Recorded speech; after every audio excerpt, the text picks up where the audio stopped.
This week, we will study the response element of disaster management regarding the nuclear and radiological disasters.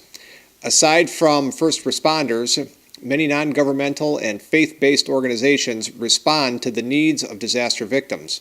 These groups are highly organized and will respond immediately, if requested.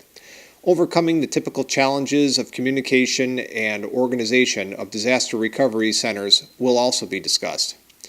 The key issues we are taking care of people if they are rendered homeless and determining how they will find food and shelter during a disaster.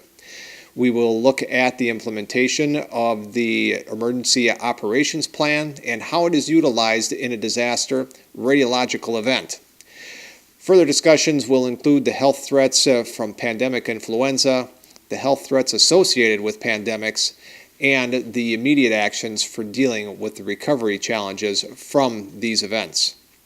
By the end of this week, you should be able to do the following areas in regards to our objectives. Many of the areas that we will be looking at are explaining the best way to issue warnings and be able to issue an effective warning measure for either a radiological or a pandemic issue. We'll also take a look at developing techniques in order to conduct an all-hazards approach for a hazard vulnerability analysis, also better known as an HVA.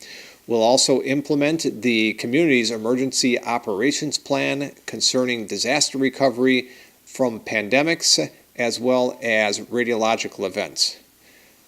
Furthermore, we will demonstrate a learning competence for the role of local, state, and the federal government emergency agencies and the public health management agencies.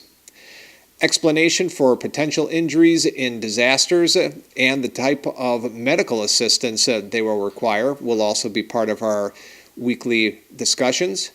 Developing techniques in order to conduct an all-hazards approach for an HVA will be further talked about in our discussions as well as our readings.